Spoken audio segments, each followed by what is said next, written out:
All right, here we go. I made it. I wasn't quite sure if I was going to make it back in time. But I just rolled in, so we're all in good shape. All right, I got a recording going. Does anybody have anything you want to start off with there? I know I was at Craig's mastermind group the last couple of days up in Thousand Oaks, and that was uh, that was pretty cool. Ron was there. He got to partake in that event, and I don't see anybody else on here that was there. But anyway, all right. So up, Where? what's Can that? I ask me to start? Where were you? Oh, we were at Craig Deswalt had a mastermind group for his high level people. So he Oh, I always, thought you were talking about, didn't Perry have an AI bot summit last couple? yeah, Perry had the AI bot summit that was in Florida, and I decided I was like real wishy-washy on it whether I was going or not. And at the last minute, I didn't have any flight arrangements or anything, so I decided, yeah, I'm just going to watch this one virtually. So I did participate virtually in it, and I got to tell you, I was pretty glad I didn't make the flight after watching the virtual because it's really all the same stuff.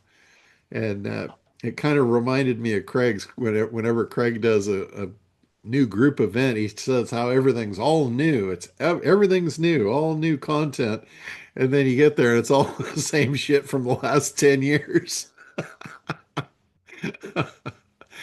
So I was kind of glad I didn't. I think I'll save those for when they're in Vegas and I can just drive there and enjoy the city. Yeah, it's a little closer for you. Yeah, yeah. Plus, there's stuff I like to do in Vegas, where in Florida, it's like it's not really much for me to do there. It's not like you're going for the weather. You already have good weather there. Exactly. It's actually a downgrade in weather because it's hot and humid and sticky, and I'm not really big on that Uh, myself. And an occasional thunderstorm and lightning strikes.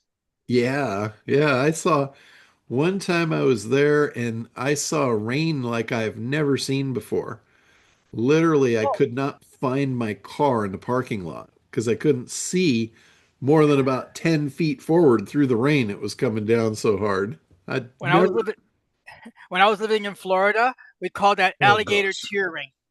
yeah, I'd never seen that before. That was like, holy shit. Oh yeah. Can I ask a question, please? Yeah, go ahead. Okay. I'm logged out of my Optum answer. I was running this report on a law firm. Okay. It's got over 700 something pages, and I can't get back into Optum answer. Okay, so your login, physical login is not working? Right.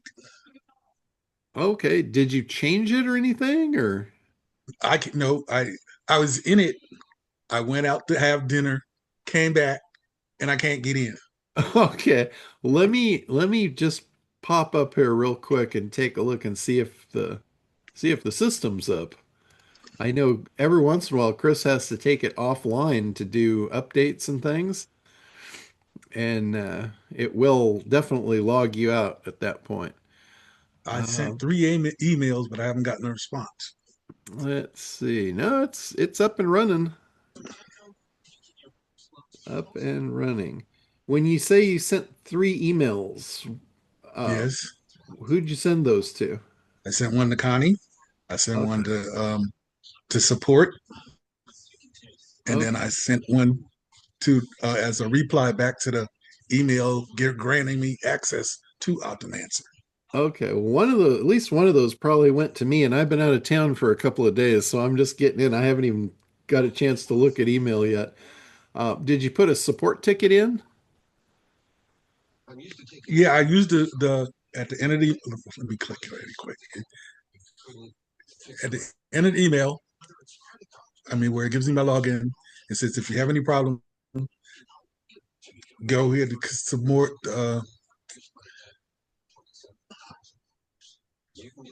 I'm almost there. Okay. Yeah, the best thing is to go onto the site and put in a support ticket because that way it gets routed to the right place right away. That's the quickest way. Sometimes with email, they may or may not get looked at right away. I sent it to it's where it says contact support. That's where I sent the email. Okay. Yeah, it's best for support. I know that email probably needs to get fixed. That's a system email. And I think Chris did that originally and then just never went back and cleaned up stuff that should because he didn't have the support, the login support area. That wasn't set up yet when he first put that email together. So, but yeah, the proper way, the best way for anybody that needs support on any of our systems is to put a ticket in because the tickets get routed to the right department and the right people see them right away. So the if I can't get into Optimancer, how can I create the system support ticket? The support ticket, if you ever need to get into the support tickets, you can always go to the Internet Dominator site, and then up at the top there's a login button up at the top. Let me see so I can make sure I'm giving you the right instruction here. Yeah, John, you literally have three different URLs for support. there's a client login button up there. And let's see. Yeah, that will get you to the right system. So apparently we need to do a little more work. And this is good. This is great feedback because we're flushing out the beta before we actually roll this thing out. And I know there was a lot of bugs and stuff probably the first month. And I went over a lot of that stuff with Chris a week ago before I took off. And I think most of the stuff in the system that we knew about has all been fixed and updated and ready to go. But there is some standard operating procedures like this, like the support tickets. We need to make sure that that's cleaned up. So I appreciate the feedback there. And now that we know, I think Connie is on here. Connie can either shoot that over to you if she know. Connie, do you know how to do the logins for the Optimancer yet? I can get them into the support site as far as, and I thought we had that resolved, honestly, as far as whether they did it from the dashboard, it would refer them over to the actual support site for Optimancer. Yes, Um, it does from and the then dashboard. Right. And then once you get to the Optum Answer support site, you would go to the top right corner. And then from there, you would go ahead and submit a support ticket through there because we get a lot of, we get support tickets that way. So I know it's working. And I apologize. I had some health stuff going on, and so I've been out of pocket. So that's why you didn't get an email from me. And that's why it's always best to go ahead and submit a support ticket because if John's traveling, then usually, if it's a support ticket, I'll see it or whatever. So, but I can get him into the support site. But as far as getting them into the app, John, that's probably where we just need to review that, like Okay. maybe later today. Okay. Okay. Cool. Yeah, because a lot of times, Awesome. a lot of the stuff with Optimancer, we're still referring over to Chris. Exactly. So once we get that all totally dialed in and we have all the access and procedures, then we'll be able to handle that stuff very efficiently. So anyway, apologies for not being able to get in, but we will get that fixed up for you today. Thank you. Yeah, absolutely. That's part of the growing pains of beta. And from a learning perspective, this is something like there was a group, the group I was speaking of, the Craig's group. a lot of people in that group are stalled because they're trying to make things perfect instead of trying to make money. It's important that you make money before you try and make things perfect. Because I can assure you, there ain't nothing ever going to be perfect. And if you're waiting for that, you're going to be waiting till the end of time. We've talked about this on other calls, the MVP, that's the minimum viable product. As soon as you have something that's minimally viable, like that means it works even to a certain extent, you sell it. And as far as minimum viable products, I have actually sold products that weren't even ready yet, not even available. That's a pre-launch sale. Like if you want to raise money, if you've got, let's say you're developing a software and you need an extra couple $1,000s to pay the programmers to finish it off and you don't have it, you can do a pre-launch and just be totally honest with everybody. Just say, look, we're expecting to launch this next month. We're in a bind. We're kind of at a standstill right now because our funding has hit the end. So we're going to pre-launch to fund the program to get it off the ground. And you'll be surprised. There's people that will get in on that. They actually like to do that kind of stuff because then they can say, they're a founding member and they were part of this thing from the day one and all that kind of stuff. So you should never hold off trying to sell something. And like for me, if I'm going to do like a digital product, not necessarily a software product. Software products, you got to be pretty damn sure they're going to fly before you start dumping money into development. But like if I've got an idea for an info product, for instance, I have no problem whatsoever taking that to market and selling it before it's even done, before it's even started, in fact. And reason being is if I take it to market and it doesn't sell, should I start it? Hell no. I should throw it in the trash and try something else.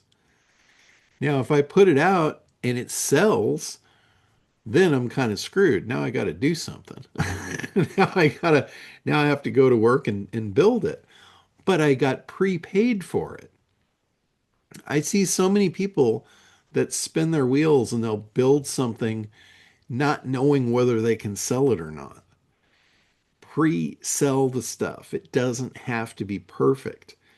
It just has to be, obviously you've got to believe in it. You've got to have some sort of knowledge about it to know that this is the right thing to offer and this is going to help people. But if you've got that, don't be afraid to sell it. You need to make money. And by selling it, if it sells, that verifies that it was a good idea. If it doesn't sell, a couple of things. Either you need to rethink it. First thing is you need to figure out why didn't it sell? And I always look at ACT for the answer to that. Was my analysis on? Did I identify a profitable market? That's number one. If you didn't identify a profitable market, you might want to go try and verify it and find out if you have one. If you don't, that was your point of failure, plain and simple. If you do have a viable market, you have a profitable market, it matches all three criteria. It's big enough, the people want the product enough, there's enough pain to want to solve the problem and they've got the money for it. If you've got all three of those pillars, that means you've got a profitable market. That's worth moving forward. If you don't, then you got to go back to the drawing board. So if that's the case, let's say you've got a profitable market, it still didn't sell. Then I look to the next step. I look to the creation process. Did you create effective marketing? Did you convey the value? And clarity here is the key. Does the market understand what you're even offering? Like, and this is something, if you ask people what they're doing and they have trouble explaining it, I don't think they're going to be able to create a marketing campaign that's going to explain it any better. That's a problem. That's a problem in the creation piece. Now, if that's the problem, it's easy to fix that. There's this little thing called AI that could be very effective at helping you with that. But let's say those two. Let's say you've got a profitable market and you've got messaging that should convert. You believe you've explained it properly, you've created value, you've followed the process of grab attention, creating demand and desire, eliminating objections, and making an offer. That means you've effectively gone through the creation process and you got that box checked. If those two are checked and you still didn't sell it, that probably means you have a traffic problem. It means you didn't show it to enough people. Not everybody, here's a big shocker. Not everybody's going to buy your stuff, even if it's a perfect match, even if they've got the money, even if all the stars are aligned. Not everybody's going to buy it. That's just human nature. You're never going to get 100% conversion. So a lot of people will sample too small of a traffic source. If a 1% conversion, that's pretty common, in a lot of different things. If you're bringing your product out to people that don't know you, a 1% would be a pretty good deal. Now, what that means is if you don't have a couple hundred people to test that with, you don't even have enough to sample it. Because if 1%, that means 1 out of 100 is going to buy it. And if you have, and you might get 100 people that don't. The 101st might be the one that buys it, and the 120th might be the two that buy it out of those 200, which make your 1%. So you have to have a fairly large audience to test this stuff with. I see people all the time. They'll go and they'll run a Facebook ad and they'll throw 10, 50, $100 at Facebook traffic. That's not even close to enough Facebook traffic for the Facebook algorithm to figure it out. It takes thousands of dollars of Facebook traffic for the Facebook algorithm to get a handle on what you're doing and start matching up the right people to you. So, giving up too quickly. But if you've got the first two set, then that means you're probably ready to do that. You're ready to test traffic to your offer. So, but you got to make sure those first two, because if you don't, if you got a mismatch on the first two and you go to traffic, you're not going to get any conversion at all. And it's just going to be very expensive. So this is all the stuff I'm talking about. It's all simple stuff. If you look at each individual piece, there's nothing that requires brain surgery. But there's a lot of pieces and it's difficult. It's not easy to put a marketing campaign together. And I've said this before, the stuff is easy, but collectively it's a lot of stuff. So it gets a little complicated. It can get overwhelming. So don't feel too bad about it. But here's something that is kind of a light at the end of the rainbow. I was talking about 1% conversion, and a lot of you probably go, "Oh God, that's not good. That's going to be, I don't have that many people." That goes back to the analysis. That goes back to do you have a profitable segment? Remember, the first pillar of that is there enough people in this market? If there's not, if there's only 100 people on the planet that match up to this, that's not a viable market for you unless you're selling $100 million water parks and you only need one sale, right? There is no one size fits all thing with any of this. Everything is fluid. Everything has to get looked at for what are you doing? what's right for you. And there's a lot of coaches and trainers out there that try and take everybody and jam them into the same box, and that doesn't work necessarily. Maybe if you've got a bunch of people that want to be speakers and you've got a formula to create effective speakers, that might work for that. But you can't just take a bunch of generic entrepreneurs and jam them through the same system and have it work. There, there's too many variations here. You guys are all doing different things and selling different things. So I can't give you a one size fits all, but I can give you the formula for making it work for anything, and that's the ACT formula. That is based on how the ad agencies do this. Ad agencies are successful. I'm not going to say 100% of the time because I don't know that to be a fact, but I think it's a very close to it number. And it's because they follow a recipe. And they've been baking that cake for over 100 years. And every time they follow the recipe, the cake comes out delicious. And you know what happens when you don't follow the recipe? Maybe you'll get lucky and you'll find something new that works, but most likely not. Most likely you'll get some slop that goes in the trash. So, all right, anybody got anything specific you want me to hit? All right. John, the widget for the landing page for the competitive market analysis, where I saw somebody else asking in the Okay. comments here, where do you get it? And Cool. It is done and it works. It's really cool. I think did I show you guys last week how it worked? Okay, so what I'm doing is I'm creating a file and I've never gone to this level before. The people that are in Optimancer running for agencies, you guys are going to get the highest level of support I've ever put out on anything. And it's because of AI. And I'm using AI basically to create all the stuff that you're going to need to sell this thing. And when I was working with the AI to come up with the landing pages, I tried a new type of AI.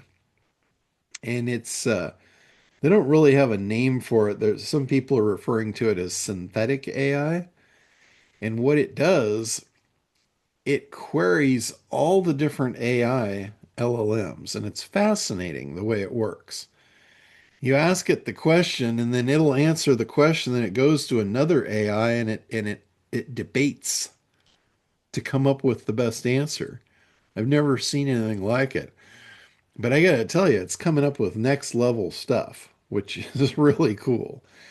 And when I put in there, I gave it some parameters and I said, I need help writing the copy for the landing page for the free report. And then I gave it some details that this is for agencies as a freebie, a bonus that we're giving the agencies to help them sell the product for them. And it totally got it. And it came back and it says, that's a great bonus.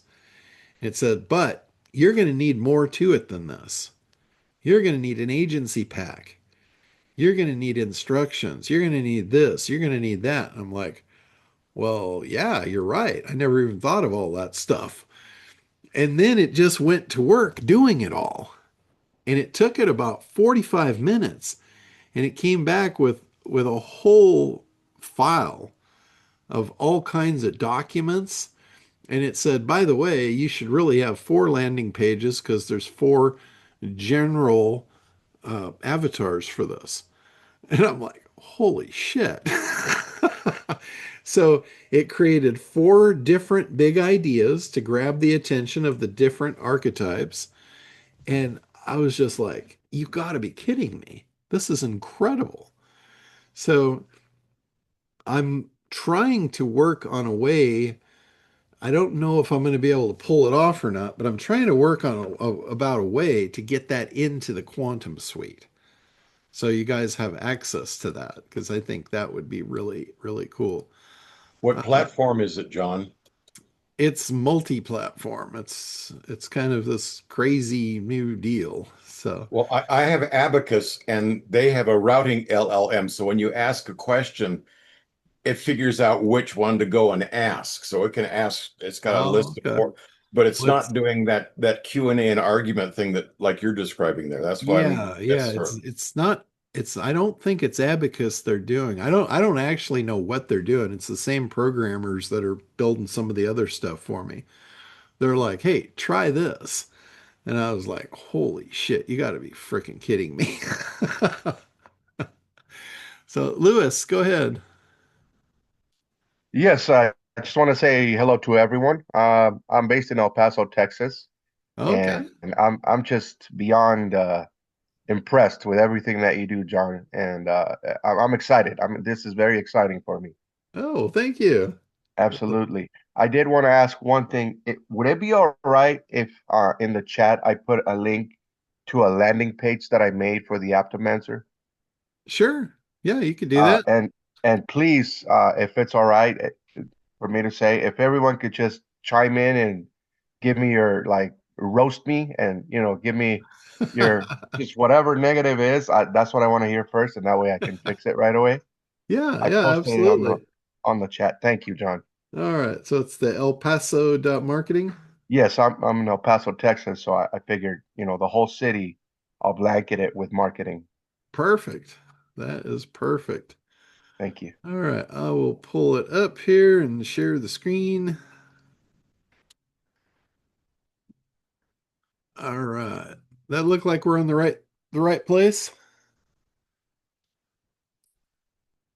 Okay. Stop being invisible in AI search. Get discovered by ChatGPT, Google, Perplexity, and Claude before your competitors catch up.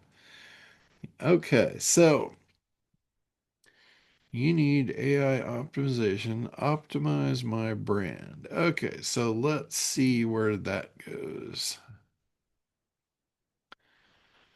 Okay. All right. I think you're probably not going to be very high on conversion on this.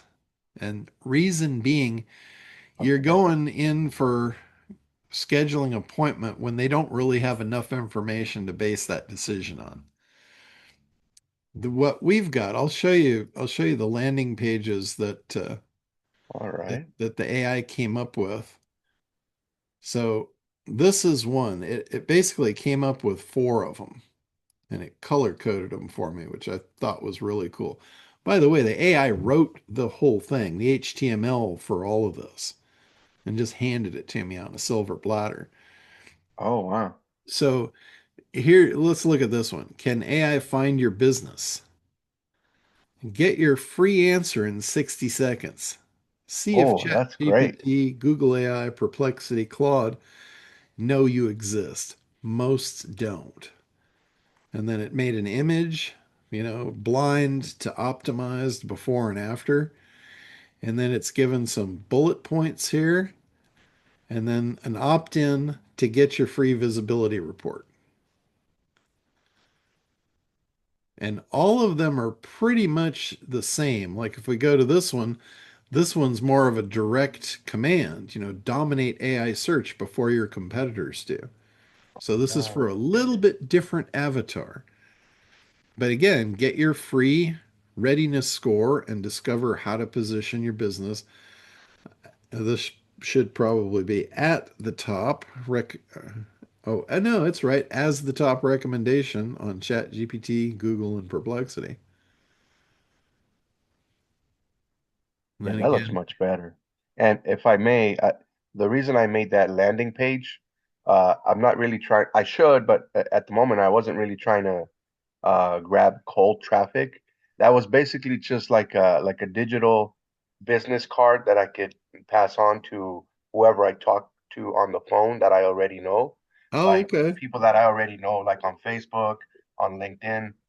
But yeah, these other ones are much better to grab cold traffic. Yeah, yeah. So I agree. here's one for somebody that, that's competitive. Your competitors are stealing your traffic. So Oh, that's going to create, like FOMO. that's a good trigger. Yeah, and that's what I realized. I'm like, man, this thing is actually using the emotional buying triggers that I put out not long ago as a master class. It's like Yes, actually using them. Like this thing is awesome. And this is almost the same one as you've got. Is your website invisible to AI? I But it's really like this one. but it's offering get your free report in 60 seconds and discover if. So it's a Oh yeah. good Maybe I should put that clean, on top then. yeah, it's good clean clear optimization. And you guys are going to get all of this. Oh, Today I'm going to take this stuff and I'm going to put it into a Kartra template and create the Kartra template with all four of the landing pages. I've already got it in HTML, so if anybody is on Go High Level or anything like that, I'll just give you these exact HTML files, and then you can go plug it in and make it in Go High Level, or just load these up and put them on your website. yeah, that'd be great. I actually used Lovable Okay. to create the landing page, and it was automatic. I didn't. What I did is I used uh the what's it called? Mm, what is it called when you put something in AI for it to get going to get started working on it? Oh, The the prompt? prompt, yeah, I used the prompt that was recommended for Optimancer. I just copied and pasted it onto Lovable, and it created it on its own. Okay. Yeah. Yeah, it's impressive. Yeah, it's really good to put a URL into AI and have it explain what the site is about. Because if your messaging is clear, it'll give you a clear description of what it thinks the site is about. Mm, If AI comes back and it's kind of wishy-washy on what the site is about, that basically is a really good indicator that your landing page copy is not clear. got it. So when I did this, all the copy on the Optimancer site was basically done by AI, and it came out really clean and clear and crisp and all of that. So when I had it analyze itself to go and do the landing pages for the free bonuses and the giveaways, it was right on the money. But I thought that was fascinating that that synthetic AI portion came back and it told me you have four different avatars. And here's the landing page for each one. Oh wow. I was like, wow, you got to be kidding me. This is like next level type stuff. Did And it like, give you the specs on the four avatars? it didn't, it just gave me the finished product. It already did all the stuff without me having to do it. Yeah, but if you're going to target your market, you need to know what it intended each one of those to be so you can have a clearer view of who Yeah. your a target market is, because you're going to have to describe it to Facebook or YouTube or whoever you're doing it. Yeah, yeah. Well, it did name them like in the documents. It did name them and give you the kind of the generics around the archetype. So you could go back into Quantum and do a buyer profile on each one. But yeah, I just thought that was like a holy shit moment when I saw what that thing did. It literally was debating with other AIs to come up with the right conclusion. And the level it went was absolutely fascinating. And I thought it was really cool that it on its own, without any intervention from me, used the buying triggers that I taught in that buying trigger masterclass. It had no knowledge of that.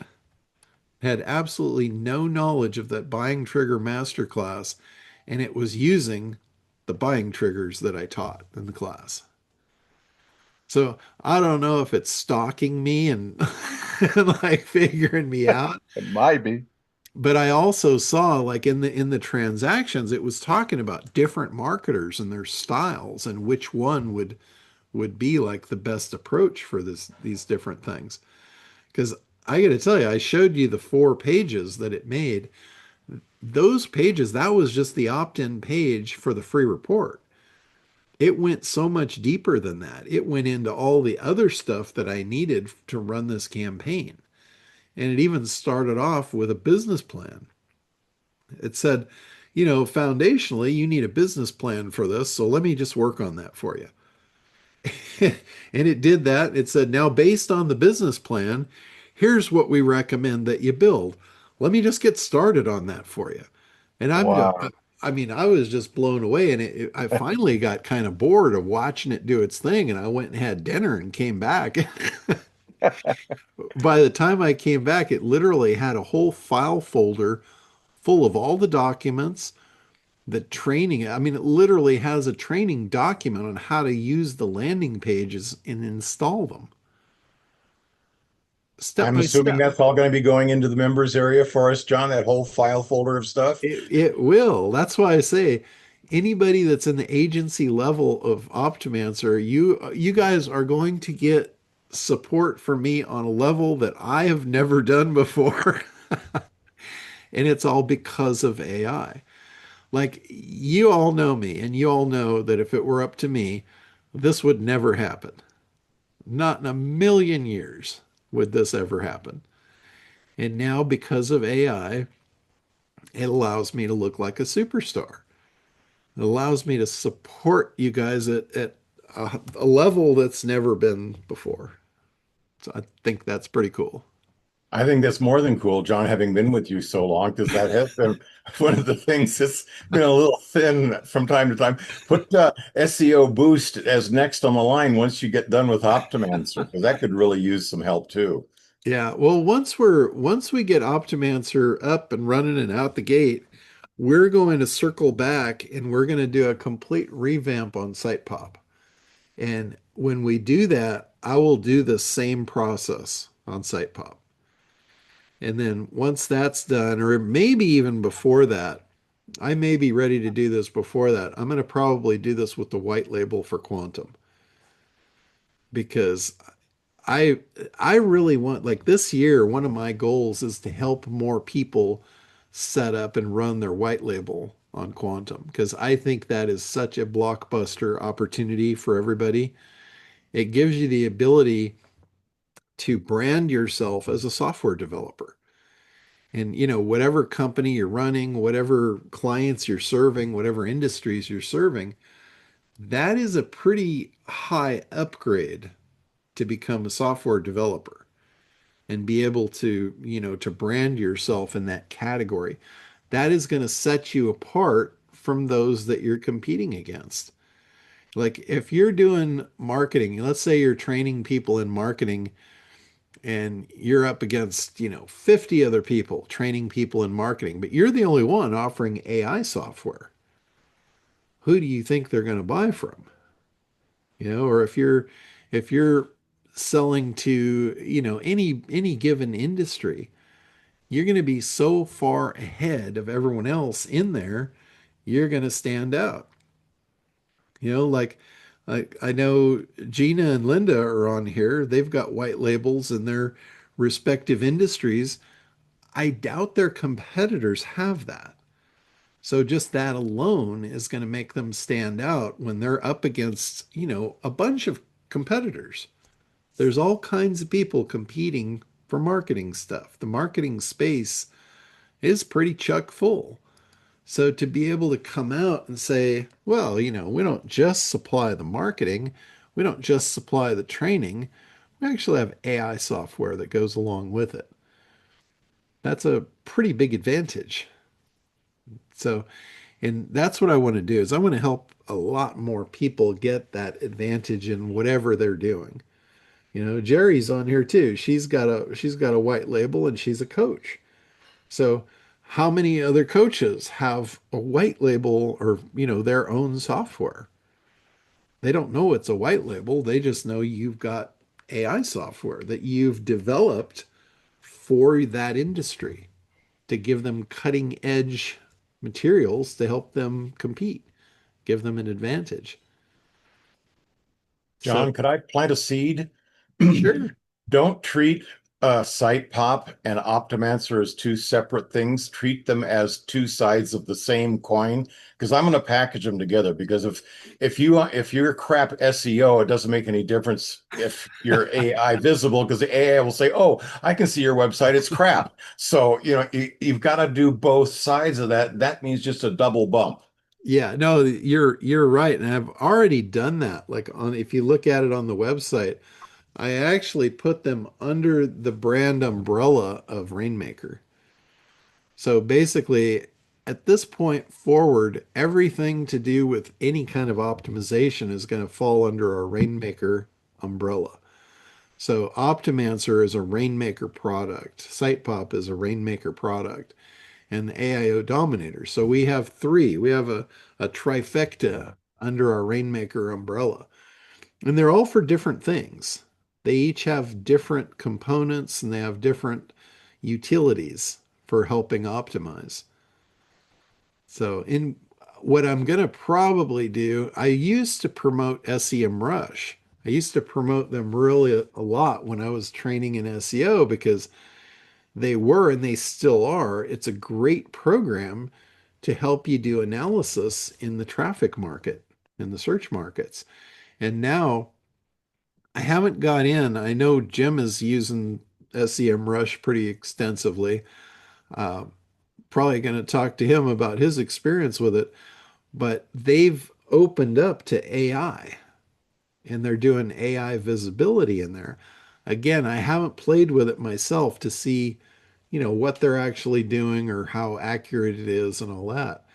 But to have something that's reporting on that publicly, I think that would be a good fourth component that I could offer just as an affiliate.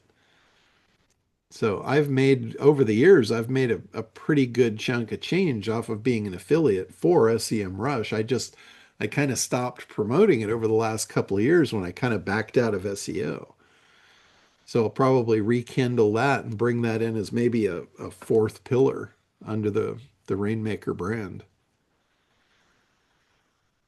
So that's already in play, Richard. Where is the access to that to the widget or whatever the I'm guessing if we're going to have that fill in your URL on the website, you have to have how does that connection how does the connection and stuff on that work? Is that a widget we have to install on our website, or is it something that you Yes. put into Kartra, or how, and where is that widget and where do we get it and how do we install it? Well, what it is, it's a JS file that you've got to install the JS file on your website. Like you would put that in your main public directory. And before you put it in there, there's some configuration to it. So you have to change some parameters in the code of the JS file. Like, for instance, your brand name. You would change out the generic brand name for your brand name. You would change out the contact information for your contact information. You can change the colors, like if you want to change the color of the button, any of the stuff that you want to edit to customize your widget, you do it in that JS file. Then you load it up to your website. And then there's another site, there's a actual widget plugin that you put on the page where you want it to display. And it's going to reach back to the JS file on your website, reference that to do its magic behind the scenes.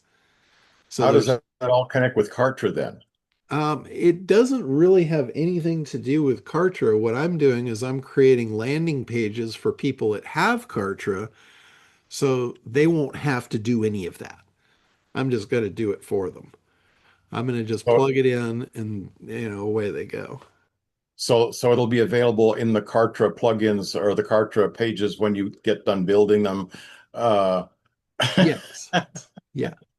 So we'll have it both ways. We'll have the Kartra template. So if anybody does have Kartra, they can just install that template and away they go. That's the kind of the easy button. I know there's a lot of you guys that don't have Kartra, don't want Kartra or whatever. That's fine too. We'll just give you the raw files and you can put it on anything you want.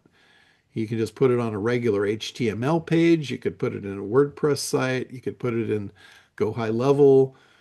You could put it in Shopify, whatever you want. Whatever you use, it'll work because it's just basic code. You just drop it in. So, but I Now know, you're going to be pestered incessantly by all of us to get those cartridge pages done. oh, that's high on my list. I planned on doing that today. I got most of it done before I left. So I'm working on one. And again, this is what I always do. If I've got four things to do and they're all the same, I'm going to dial the first one in and then I'm just going to clone it and make the changes. So it'll go really quick. But I did probably 90% of the first Kartra page before I took off out of town the other day. So it's not far off. Quick question, John. Could I get your insight on what you consider better, Go High Level or Kartra? I like Kartra, and that's a personal choice. I know there's other people that would, you know, debate that, and I would let them win because I tell everybody whatever works for you is the right program for you. If something's easy for you and natively inherent, then go with that. But it's if you don't have anything and you're trying to make a choice, just out of thin air, a good perk for going with Kartra is I know it like the back of my hand, and if you have any problems with it or questions, I can answer them for you.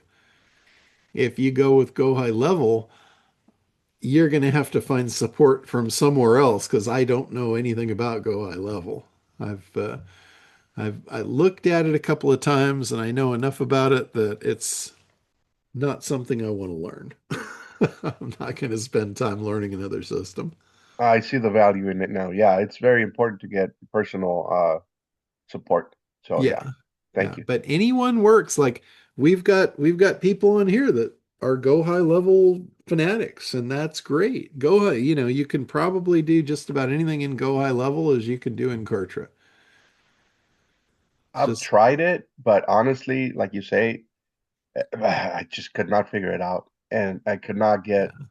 personalized, support, one-on-one support. Yeah, there's some really what I noticed because there's a few people I tried to help or I tried to help the people that were supporting them do it. Like you got to put in a lot of funky DNS records to get it to work, which makes no sense to me. And I mean, I go back to the beginning of the internet. So I know DNS like the back of my hand. I know the structure of it. I know everything about it. And it just makes no sense whatsoever the way they're making you do the DNS records for it. Got it. There's some wonky stuff in Yeah, yeah, it is. it. So it's like whenever I'm always leery about products that are made and spawned from within the internet marketing space. They're always like very self-serving, uh, like hosting.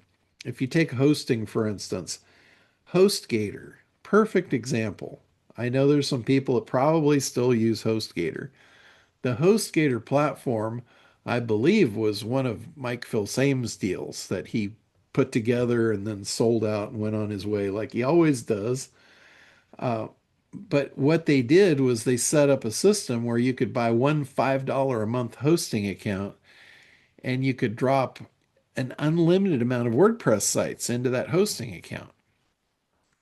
And they use cPanel to do that. cPanel will allow you to create sub accounts that operate just as regular websites, and you can have an unlimited amount of them. Or as a host, you can actually set the parameters for how many each user can have. That's part of the cPanel under the scenes framework for their software. And they did that. They used cPanel as the platform. And the problem is cPanel is not optimized for WordPress. WordPress is a very intense program. It's intense on the server resources. And putting a bunch of WordPress sites on a cPanel server is going to take it to its knees. And they opened that up to allow that. So commonly you'll get people say, "Oh, well, your website's slow. Your website's non-responsive." That's because there's too many WordPress sites stacked on that one server. So like with our hosting, we don't use cPanel on our WordPress sites because it's not optimized for it. We use, specialized servers just for that. And we won't put any more than 25 WordPress sites on any given server because that's what they can handle. You put more on it, and the resources go to hell in a handbasket, and everybody suffers. Well, HostGator doesn't care. All they care about is putting 1,000 internet marketers on one site and allowing them to put as many WordPress sites on that server as they want, because that's their game. They're just in it to make the money. So I tend to kind of steer clear of people that operate like that. That's great to know because I was actually looking into HostGator to use as kind of like sell the hosting, uh, Yeah. offer a free website that I can do in 5 minutes on Lovable, and say, here's a free website. All you have to do is pay for the hosting. But if the Yeah. hosting is so bad, I'm not gonna get behind that then. Yeah, I wouldn't like if you're hunting for clients that are looking for cheap hosting, a real business doesn't want to operate their website on cheap hosting, right? True. That Yeah. that's not the right kind of clients. Like I actually had clients when I was doing the commercial. I did a lot of commercial work. I did a lot of commercial websites, uh, big manufacturing companies. And there was several times where I had customers that moved hosts because they didn't believe they were paying me enough. They didn't believe the hosting was good because I wasn't charging them enough. And I was charging them like $100 a month, and they wanted a dedicated server. And they thought, and again, this is a salesperson. Somebody came along and sold them a bill of goods. And they said, you need a dedicated server and you need to paying $1,000 a month for your hosting. And then so they move. And I'm like, okay, no problem. I'll help facilitate the move. I will move it for you. If that's what you want, no problem. So I'd move them and help them move over to the dedicated server. And then what they found was they didn't have me to support it and they were on their own. And then they came back. And guess what happens when somebody moves and then comes back? Their Right. price is never the same. Anybody that's with me, I don't raise your prices on stuff. It's like when you're with me, you're good forever. But if you leave, you come back a different person. Yeah, John's hosting is so bulletproof and he supports you so well. You're a fool to go any place other than John's. Our cost is only $20 a month and you can sell it for $40 a month and that's still a deal. Guys, and switch over to WordPress because even it used to be terrible. It used to have terrible hacking problems. John solved that. He's got his WordPress optimized servers. And, come on, gang. If it's WordPress optimized and John's, 24/7, quote unquote, his support and all that stuff. If you can't sell it, you're let them go someplace else. And like John says, they'll come back and you can charge more. Yeah, I would highly recommend charging more when they come back. It's a fun game. Arba, go ahead. Well, I'm gonna, my original reason for raising my hand, I'll hold that till last. Okay, But there were so many other interesting conversations that I wanted to chime in on. Um, One of them is, I'll go reverse. So the last conversation about the price of hosting, because I've been in this since the 90s, is that people need to understand that there's a difference between just hosting a website and maintaining a website. correct. Because I get that question a lot because I get people that come from WordPress. I'm not a WordPress user, but they come from the WordPress world where you have to maintain WordPress because you have to keep up with all the plugins and Mhm. so forth and so on. And so I use hosting that doesn't require that. And so when they ask me how much is your hosting, I make it very clear that it's straight hosting. There's no maintaining it. So there's no, this or that. So if they want to make an update or a change or something like that, that's extra. So Yeah. just be clear with your conversations with people who don't understand what website hosting and maintenance, because the companies that do charge a higher monthly hosting fee should include maintenance, in it as well. But some customers don't understand. So I just wanted to just say that. The second thing about Go High Level and the all of the DNS changes to make it work. Another thing that happened or issue that happened is I had a customer, I did her website. She loved her website and everything. Then she got with a Go High Level to do a campaign. And they went in there and changed up the DNS, and her website went down. And I told her, I only need 3 records. That's it. And so I went into her DNS and there was like 100 records. And I was like, what the hell? I was like, what is all of this? And she's like, well, I went with Go High Level, blah, blah, blah. I could not get her site back up for nothing. And I told her, I said, my hands are tied. I don't know why you need all them records. I only need 3. And then she was using GoDaddy was her domain. And then even though we stripped out the 3, all I needed was just a C name, a record, and MX record. no, I didn't even need. All I needed was just a C name and the A and an A. Oh, 2 A records. I'm sorry, 2 A Yeah. records for the Okay. redundancy. And even when we stripped out the ones that they were using, and I tried to put mine back in, some mysteriously it kept saying that record's being used. That record's being used. Yeah. So the moral of this story is for anyone that if you have a website that's functioning totally correctly and everything, and you do decide to go high level, you better know what you're doing and put your whole website on go high level because it's gonna go down. And Yeah. Yeah. Well, I recommend people don't mess with DNS unless they have a high knowledge of how it works. yeah. So I don't know whoever that was that did that, but that was personally. So I know now that's the next thing I need to discuss with clients that say that they're gonna go with Go High Level. I'm like, hey, if your website goes down, it's down.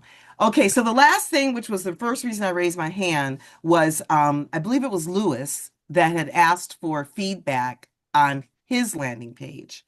And this is just my personal, opinion. Branding is not, my big thing with all the colors and whatever. The site just looks dark to me. That was my first impression is that it's dark. And many times video creators use dark backgrounds because like you see us on Zoom, if you use a dark background, then it pops for the videos and images. But when I look at your landing page, it's so dark. And then even so nothing's popping is really what I'm saying.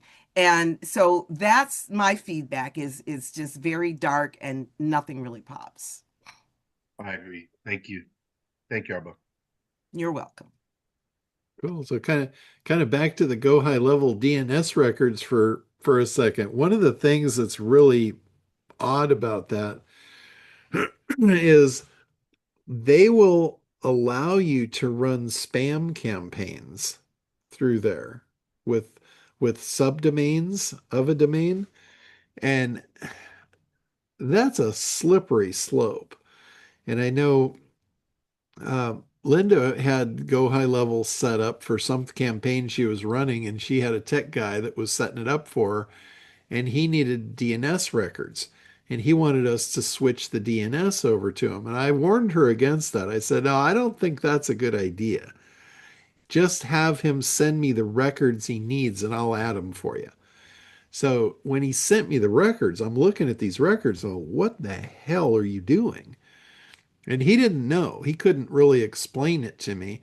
And I said, well, what's the functionality behind these DNS records? And it was all for mail.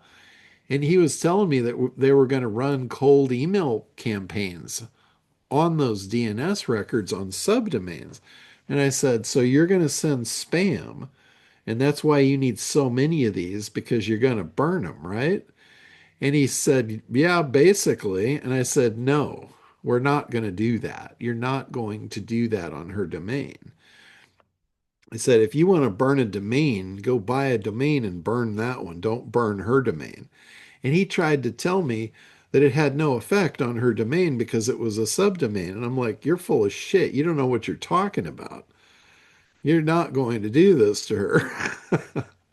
John, So, anything's possible if you don't know what you're talking about. yeah.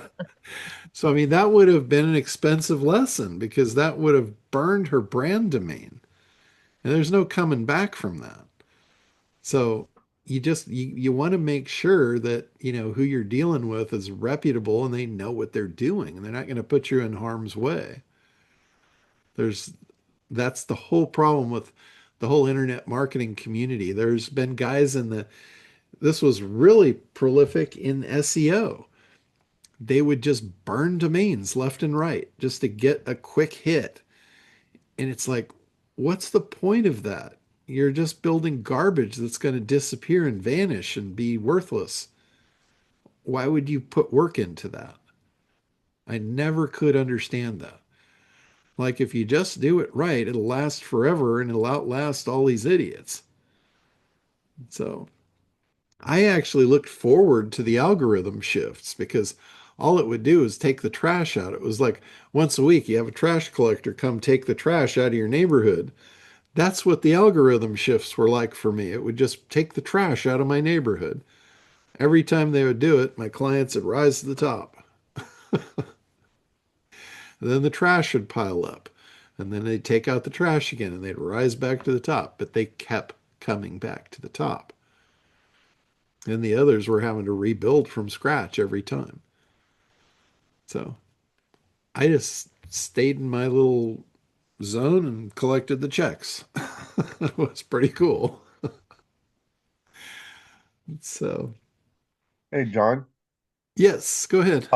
How would I be able to get a hold of the I guess the HTML or just even the copy from those pages that you showed on your that you share on your page?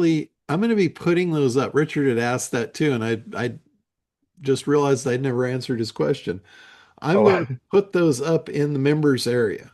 So in the Optimancers members area, oh, great. I'll put a page in there for the white label stuff, or not white label, for the agency model. And all the agencies will get access to all the agency materials. But Awesome. Thank John, you. remember last time I had asked, what about people like me that have a lot of connections of other marketing people that may be interested in going the next level with Optimancer or whatever, but I'm just interested in introducing Optimancer to them. Okay, yeah. So for It, that, you wouldn't need any of the white label files or the agency files. All you would need is the affiliate link. So we're going to be creating a webinar that basically sells the virtues of the agency model But of what about a Optimancer. landing page for that? Because you showed us something last time, but uh, how can we access Well, that, I guess? as a as a as somebody that's selling it as an affiliate, you wouldn't really Oh, we just need need. our Kartra affiliate. I got it. I Yes, got it. I you already just got it, actually. I forgot. I got it. yeah, you just need the link to send them through. Gotcha. All Yeah. right. Once you send them through your link, they're flagged in your account as your affiliate. So if they buy something on that round, you get the credit. If they come back, like we're going to run, follow-up campaigns pretty much forever on them. If we sell to them 6 months from now, you get the credit. In fact, what I think a lot of people don't realize, the way I've got my affiliate program set up is once somebody comes through and they get tagged as, or you get tagged as their affiliate, anything they buy from me from now on, you get paid. Like, let's Okay. say you send them over for Optimancer and you're getting paid on Optimancer, and then we do a Site Pop campaign. And now they buy Site Pop. Now you're getting paid for that too. Let's say they come back around and they buy access to the ACT program. You get paid There's three. not a time limit on that. No, we Hidden have Soul? no time limit on our affiliate. Cool. So like in Kartra, when you log into Kartra, any given account in Kartra, you can see who is attached as the affiliate referrer. So if there's an affiliate referrer attached, that never goes away. That's always there. So that person that's your tribe. You have a little tribe inside of my tribe, and every time your tribe buys something, you get paid. So remember, that was one of my goals this year. You guys can help me with. My goal is to pay out $1 million in affiliate commissions this year. So You could just give it to me and then I'll just like a reverse mortgage. so the only question I have for you is how much of that million do you want? I'll take it all. I have two six-figure earners. I got two of my affiliates. They 100 grand a year. My six figure is physical. So I just need eight more. I need eight more top affiliates and I'll hit my $1 million goal. So I don't need the money necessarily for that. That's just going to be bragging rights. I want to be able to say for at least once in my life that I paid out $1 million in affiliate commissions. Just pure vanity, nothing more. I'll be totally upfront with it. Some people say, oh, I need to make $1 million so I can pay off my mortgage or I can buy a boat or whatever. I just want bragging rights. That's plain and simple.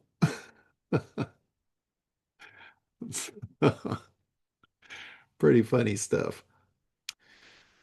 It's the simple things in life that amuse me.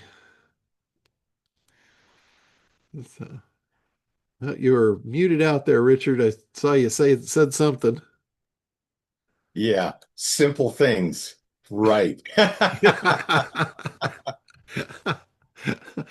Yeah, I guess I see a lot of things simply that I guess others don't.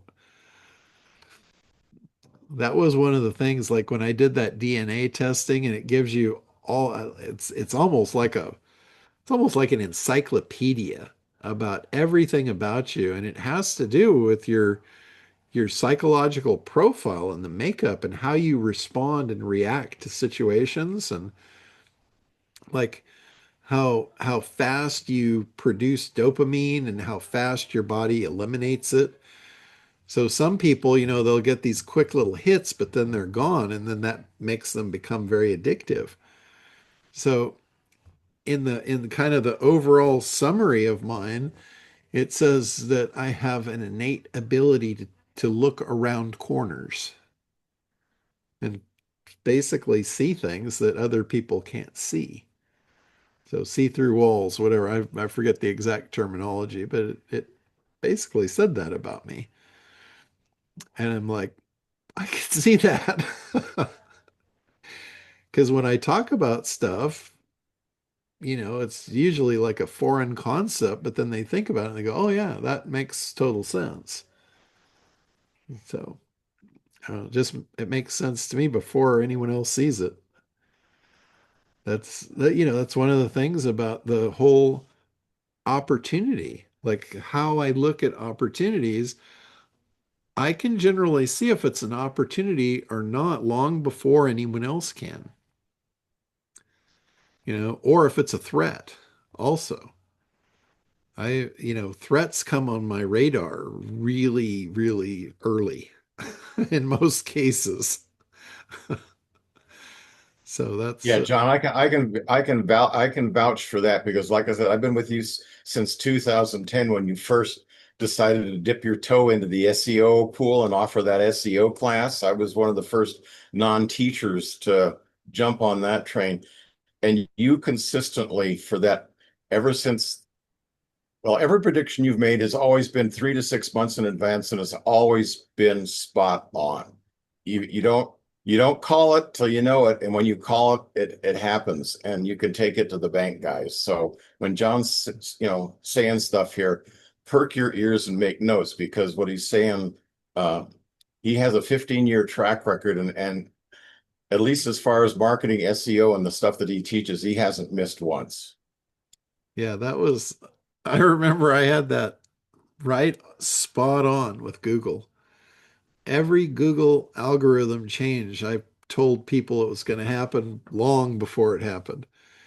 And it was so crystal clear to me because I could just sit back and look at, okay, I can see this through Google's eyes and I can see this through the marketer's eyes. And I know what the marketers are doing to Google and I know how they're ramping it up.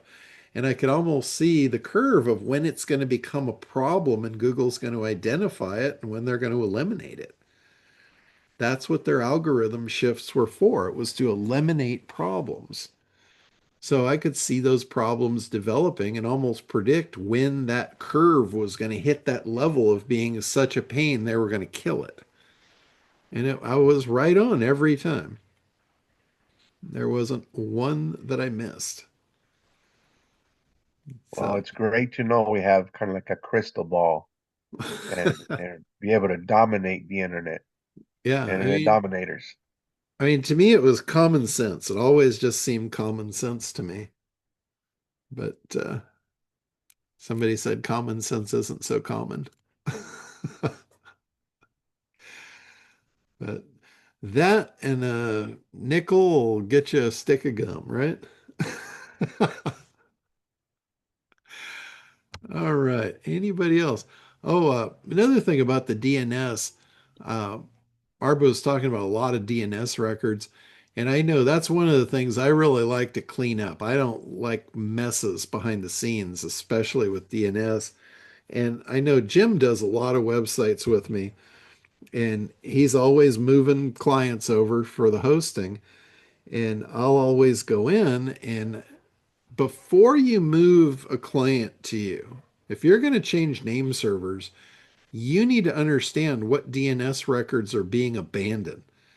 Because when you set up a hosting account, you're setting it up from scratch and it has just the basic records for your stuff on your server. If you're moving it from another location, they might have external mail. Those are different records that don't exist on your side, and you could easily break their mail by doing that. So you need to identify all the records. You need to identify which records are viable and which records are needed to move in the future, and which ones are just junk, not being used or whatever, and you can leave them in the past. So I know before Jim moves somebody to me, he'll always send me a copy of all their DNS records, and then I'll decide which ones are necessary to come forward and which ones are not. And then I can set it up. And generally, I'm not going to say I've never missed or something, wasn't quite right or whatever. But for the most part, usually when a client moves over and you change the name servers, it's pretty smooth and seamless doing it that way. That's Yeah, a that's thank you for that, another John. oh, go Yeah, ahead. you're very welcome, Jim. Believe me, if it's a headache for you, it's a headache for me. So I try and make sure neither one of us have any headaches. Yeah, I've seen that on a large scale. I worked for a digital marketing agency for 12 years, and we had a whole domain department just for that. Yeah. Because and it's also an education thing to the client, because clients will assume that once they change over their website, that I get this a lot. They'll say, okay, so can I cancel my other service, with my domain? And I was like, hold up, let me see what you Yeah. got going on over there. And if I see MX records, and then I'm like, no, because you're using that server for your your domain based emails, and of course it goes over their head and everything. So a lot of times which is good, the provider, I don't need to change the name servers. So I just tell them, look, Yeah. I'm not, and I have to explain again, hosting is for the website. Yeah. Keep your domain wherever you got it with your domain-based email, and whichever, because that we had to learn the hard way with the agency, where we Yeah. weren't keeping a whole, taking what were all their DNS before and after and all. Oh, it was a mess. There was a full-time job though. I had a full-time pay Yeah, yeah. doing that. Well, you're absolutely right. If you don't, if DNS is not your thing and you're really just dealing with the website, you're better off to just give the other people your A record and let them Right, point it to the website for you, and then you're out of that pool. right. The With me, like I'm pretty much like when I take on a client, I'm pretty much responsible for everything. I take on that responsibility. So when they call for support, I will be able to support them at all levels up the chain. So I need that control to be able to do that. Now, that said, I've got a few clients that have tech guys in the middle, and the tech guys think they know more than I do. And I'm not going to battle with them. I'm going to allow them to think that. That's fine. And I'll just send them my A records. But when that client calls me with a problem, I'm going to tell them I'm not in charge of that. Mhm. That's your guy, and you need to reach out to him and have him deal with that for you. That's outside my scope of what I'm doing for you. And usually they'll come back to me shortly after that and say, could you just take over everything? That's generally what happens. That's another reason why I just stick with solopreneurs. And All they got is me.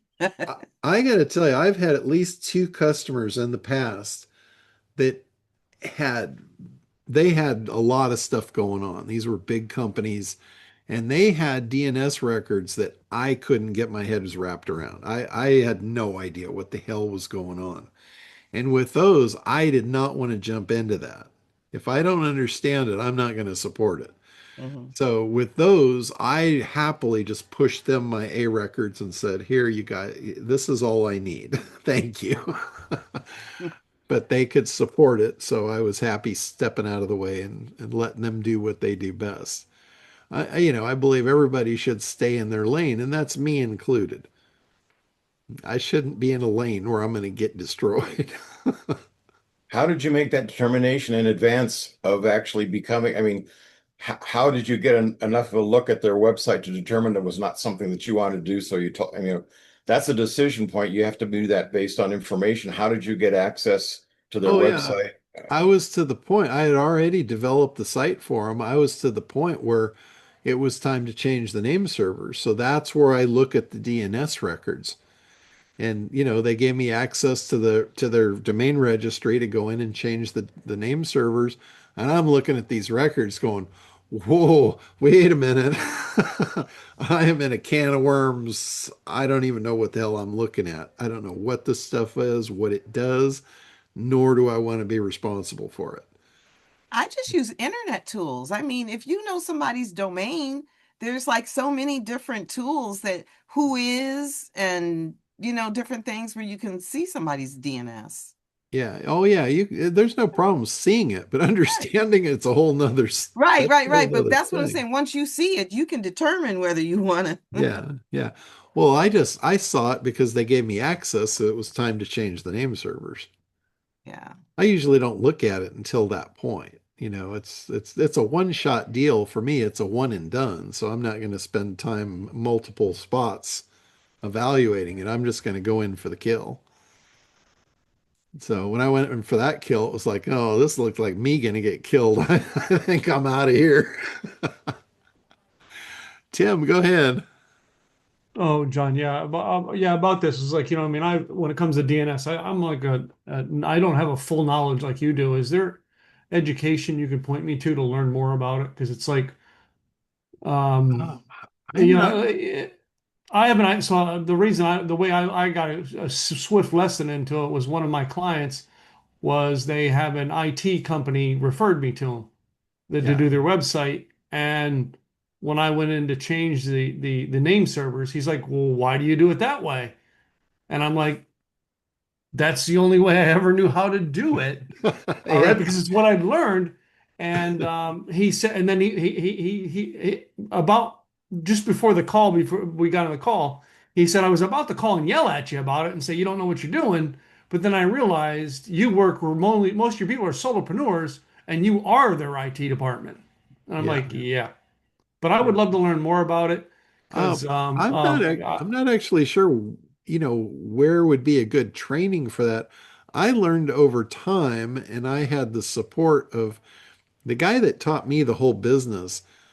He was like the top tier of everything internet related because he was in charge of worldwide security for the Siemens Corporation.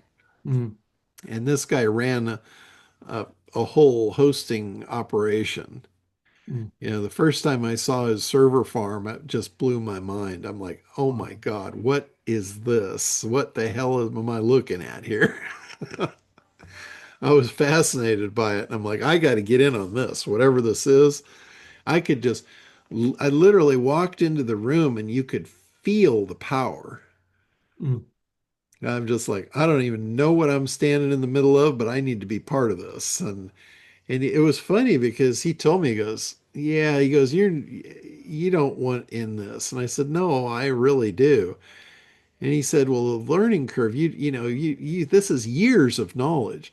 And I told him, I said, look, anything I need to know, if you tell me, you will only have to tell me once. And mm. he didn't really believe me, but everything he told me once, and that was it. I had it. Oh, wow. And that shocked him, but he basically told me everything I needed to know. Well, I know one of the issues I got right now is like Jerry. I've got a domain that we bought for Jerry and a mastermind that I've got to transfer over to her. And I've never bought a domain and transferred it to somebody else, but I captured it that day because she couldn't get it. Oh, Well, we yeah, were at a mastermind meeting and it was to fit her brand and because I it's do the website, but yeah. it's easy to transfer a domain. You just go into another domain registry and just register a transfer, put that domain in, and then it will send a request to the old registry and you just authorize it and away it goes. It takes But does about a she week. do it on her end or do I? Because I don't think she uses GoDaddy. I think she uses somebody else. Yeah. It's okay. You don't have to use GoDaddy. You can use anything. You just go into whatever domain registry you're using and you just go into, they have a register a domain button usually and then a transfer a domain. Okay. And you basically just do the transfer and it's just like you're setting up to buy a domain, but it's a transfer. Okay. So yeah, Jerry, you and I'll do that soon because I just realized Okay, I don't know yeah, when I don't know when it renews, but yeah, it's your domain. I bought it for you. I didn't right. buy it for me. I Yeah. know. And we need, and I'm gonna be setting up a call with you soon because I've been working on some stuff, so we need to chat. Okay. Good deal. Yeah, and Tim, Um, you'll need access to both registries, mhm. the old one and the new one. And the old one will give you a code to release the domain before it gets transferred. Okay. Thanks, Jim. Yeah. I, Yeah. I What? have another funny story about that, which I was just talking about. That I was my chiropractor had a family member that had done his website, and once he found out I do websites, he asked me to do his website. That's a whole nother story. But anyway, so his um his family member told him, he said, listen, you need to start paying, get your domain on your own account. I'm not going to pay for it anymore, or whichever. So I'm there in his office and I said, okay, well, we need to make sure we get the code, da da da. So I'm on the phone with Net Solutions, Oh Network God, Solutions. that goes way back. Well, they changed it. I don't know what's going on, but they had this young, it must have been a young person right out of college. And I'm trying to do the domain transfer with this kid. And I know he was looking stuff up.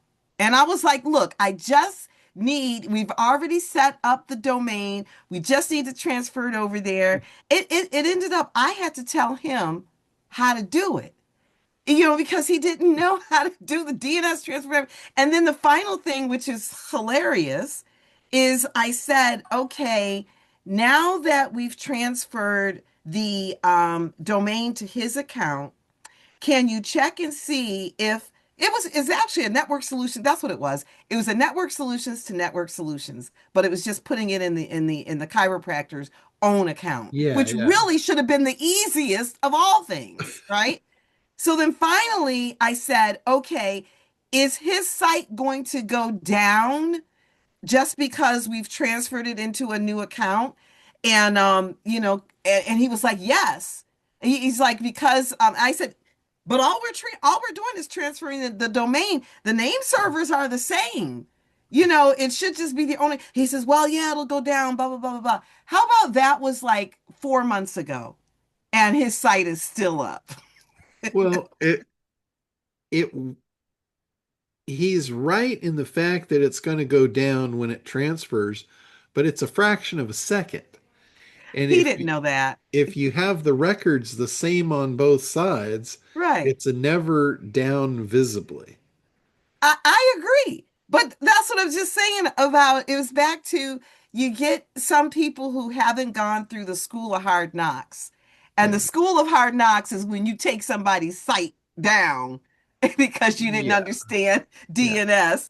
And this kid is not understanding it and giving me textbook answers. And yeah, and I thought I was just confirming his site's not gonna go down, is it? And he was like, well, yeah, it's gonna and so Well, here's a couple other things. This is kind of an oddity for a call because we usually don't get into tech at this level on that kind of stuff, but I'm happy to do it. Here's a couple of things that you should probably know. If you do a transfer, like what Tim's talking about, from one registrar to another, you do not have to worry about all the DNS records because the transfer will transplant all those DNS records. mhm. So that's not a concern. Another thing, when you do any kind of a DNS transfer, the part of the DNS record itself has a number in it, which is a TTL number. That's a time to live record. And if let's say the TTL record is 60, usually they're not, they're usually like in the hundreds. But if it's 60, that's 60 seconds. So that record is going to update in 60 seconds. If you have a long one, it might be several hours before it updates. Now, here's the thing. It's not just that one that you're dealing with. You're dealing with every server around the globe. And a lot of people run long TTL records because they don't want their server busy checking records to update stuff, but maybe once a day, maybe once every 2 days. So it's possible that you do a DNS switch or you change name servers and you might see on your computer, you might see the change happen in 5 minutes. Your client on the other side of the country might not see it changed yet. So be careful telling them, oh, well, it's changed. There's something wrong on your side. There might not be something wrong on their side, but it might not have updated yet for them. It's commonplace that when you tell somebody on a DNS record change, this can take up to 72 hours to take effect. And it might jump back and forth. I've seen this where it'll update and then it'll revert, and then it'll update and then it'll revert because there's millions of places where DNS is populating around the globe. And it's a can of worms until it solidifies. Every DNS server around the globe has to update their TTL records until that's solidified. So just understand that piece. So, and that's all I got to say about DNS today. Unless you got other questions. Go ahead, Richard. Yeah, it came up on the last call, and as I've been thinking about it, um, could you put a detailed instructions on how to create and place one of those invisible 1 pixel informational pixels that you were talking about? I don't have a current use for it, but if it pops into my head that that would be really useful to use here or there, I would really appreciate having those, seeing how it seemed to come up in the AI visibility category. If you could put it in the agency level optimizer stuff, the instructions, the invisible pixel and how you set one up and how you place it and what you can do and can't do, a bit more detailed instructions, so we could create that on our own if we decided we needed one. Would that be possible? Yeah, I mean, I can actually just give you one. All it is, it's a 1 by 1 pixel transparent GIF. There's no color to it. It's just a transparent GIF. Like the way I made it was in Photoshop. I opened up a new window to start creating an image, and it was a transparent image. I never put anything into it. I just resized it down to 1 by 1 pixel and saved it, and I called it the Phantom. So it's phantom.gif is the name of it. So it's really easy to make one. It's all it literally is a 1 by 1 pixel transparent GIF. So it's just a little box container. And now you can load that since that's an image, you can load that image into any place, anywhere on a website that you want it to be. No one will ever find it because it's transparent. So whatever color the background is, it's going to just see right through it. And it's there, and it's just a placeholder that you can hide stuff in. Like you can put comment code behind it. You can attach comment code. You can attach alt tags. You can attach all kinds of code to that. You can even attach links. Like let's say you want to put outbound links for SEO authority, but you don't want anybody to actually click them. You can hide outbound links in them. You might have 10 of those GIFs on the page linking out to 10 different authority sites, which would give you a lot of SEO juice, but no one would ever click them. That's why Well, people don't how do you put how do you outbound links. They don't want to lose their traffic. how do you do that though? I mean, it sounds, you had to learn Photoshop. I proactively avoid all technology where possible. I'd Well, much rather hide I it. just I just said I used Photoshop because that's what I had. If you have Canva or whatever you have to make images, I mean, you could literally go to AI and say, please make me a 1 by 1 pixel clear, transparent GIF file. And then where and how do I actually put that information into that GIF file? So it's just like loading an image onto a web page. If you're editing the web page, you drop an image in, and then you can drop files or you can drop content into an image file. You know how you can put a link on an image file? You just put the HTML link code. So now you've got a link attached to that pixel. Now you can put comment code attached to that pixel. You can put alt text attached to that pixel. You can actually put physical just content and put a comment tag. You can put 10 pages of content in that. That's how I used to. There was a there was a program, I forget what it was even called.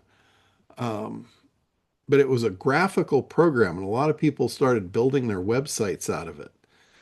And it was beautiful. It had all kinds of interaction and everything, but it was just like an image. The search engines couldn't see it. So what I did was I would go into the back of it since it was like an image file, and I would take like 10 pages of content and put it in a comment tag and attach it to that file. That way I could SEO optimize that site for them without having visible content on the site. So you use it like a Trojan horse. And that's why when I created mine, I called it the Phantom. And no one ever caught on to that. Google never figured that out because not enough people used it to make it a problem. Well, thankfully now with AI, I'll go to the AI and have it build it for me.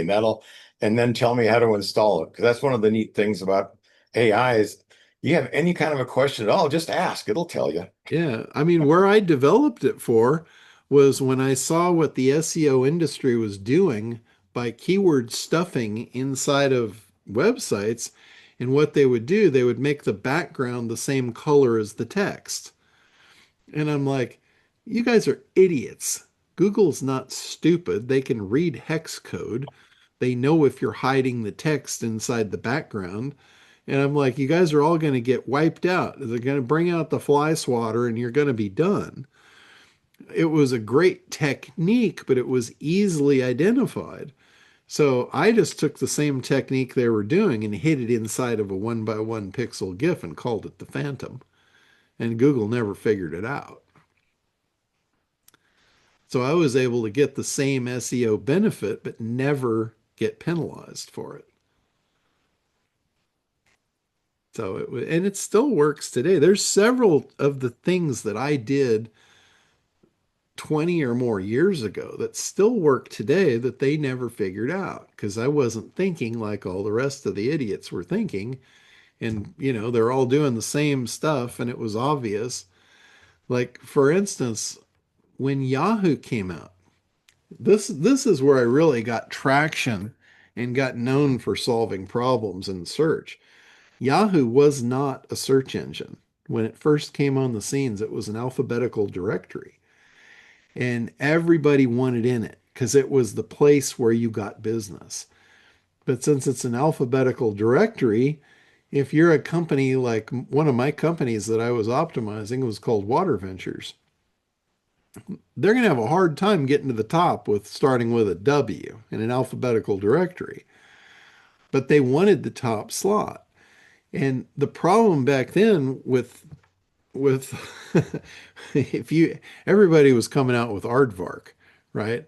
Aardvark plumbing, aardvark electrical, aardvark this, aardvark that. Well, Yahoo caught on to that real quick, and they had thousands of people that they hired to call the phone numbers. Like you had to register your business and you had to put in all the contents about it because it was a directory. So you were basically submitting your content to them to list. And what they did, they hired a bunch of people to go through those applications. And at the time, it was like a 3 month delay. You sent in your application to get into Yahoo, and it was like 3 months before it was reviewed and put in the directory. And what they would do, they would go down the list and they would call the company. And you didn't know when they were calling. And if you didn't answer the phone, Aardvark Plumbing, they would just hang up and mark you for deletion and you were blackballed. You were never going to get in if you tried to game the system. So they started wiping people out left and right that were doing that. And it caused mass hysteria in the marketplace. People were literally freaking out. And Water Ventures was one of them because they wanted in there bad. And I said, guys, don't worry. I've already submitted you. I guarantee you are going to be number one. And they're like just flabbergasted. And sure as shit, when their listing got approved, they were the top listing over everything else. And they're like, how? And it was easy. They basically went off the title tag of the website. And the title tag, this was one of their criteria. If you didn't have your title tag that matched your company name, You got deleted. You were out. So I put a tilde sign in front of Water Ventures. Tilde is the little squiggly emblem, and it happens to be alphanumeric number one. They never saw that. All they saw was Water Ventures. They didn't notice the little squiggly thing. It just looked like, in Spanish, there's these odd characters that enunciate stuff. That's all it looked like. They never attributed it to being a gaming of the system. And I don't think I ever changed that. I think that's still in the Water Ventures site, and in all the alphabetical directories, they still dominate the number one spot. After what, 25, 30 years? No one ever caught on to that. That's where I was doing SEO tricks that would not get caught, never show up, never shine the radar, and never get any attention. But they worked. So, and again, that and a nickel will get you a stick of gum at this point. But if you are ever in an alphanumeric directory and you need to be the number one slot, just put a tilde in front. It's the number one on your keyboard at the top left. I think you have to do a shift to get to it, but it's the little squiggly line. Tilde. Alphanumeric, number one. So you guys are probably all going, well, I don't know what the hell he's talking about. Why do I care? It's in the notes, John. It's in the notes. I knew that you did that, and I was wondering if you used an exclamation point or an asterisk. I didn't think about the tilde. That's brilliant. Yeah, well, you could use any of those, but most people know what that is, and it would come up on their radar. The tilde literally looks like a Spanish thing. So, all right. Anything else before we wrap up? We went deep down the tech rabbit hole here today. Cool stuff. But like I say, you guys just need to tell me what you want to know about. I'm happy to go down any hole you want me to dive into. This All was right. definitely great. I really appreciate the feedback. I went ahead and Absolutely. changed the background like Arba suggested. So hopefully, I don't know, that's something that looks a little better. But yeah, I'd really love to change the copy and make it a more like that landing page that you showed us. Okay. Well, like I said, I'm going to get that stuff out and I'll get it up in the members area for you guys probably, if not today, tomorrow. I've got Awesome. I've Awesome. got tomorrow basically marked off on my calendar to get this shit done. Thank you, John. We've got nothing else difficult for you, John, but give us 7 days to come up with something else. All right. You got a whole week, a whole week to work on it. See if you can stump me. We should play that game. Today's call is brought What? to you by Stump John. Is Thanksgiving already? That'd be April Fool's Day. And that's coming up. Right. April Fools all come on and go, gee, I don't know the answer to that. John, I know this isn't related to the call, but did you ever tell you guys the greatest April Fool's joke I ever played to my dad? If you've heard my speech, you've heard me tell about it because I told it at his memorial service. My dad was like the extremist of extreme Republicans. And I live in Texas. And I called him in 2004 on April Fool's Day. And I said, Dad, I got the opportunity to work on a presidential campaign. And I don't know if I should take the job. To which my dad got excited because he's into politics. And when he told me I should take it, I called him up and I said, well, and at the time it was George Bush against John Kerry. And I said, I will call up John Kerry and tell him I'm taking the job. My father lost it. Oh, I bet. When I told that at his memorial service, everybody who knew him thought that was hilarious because they could picture my dad losing it over that. Anyway. Wow. That's awesome. Good stuff. Yeah.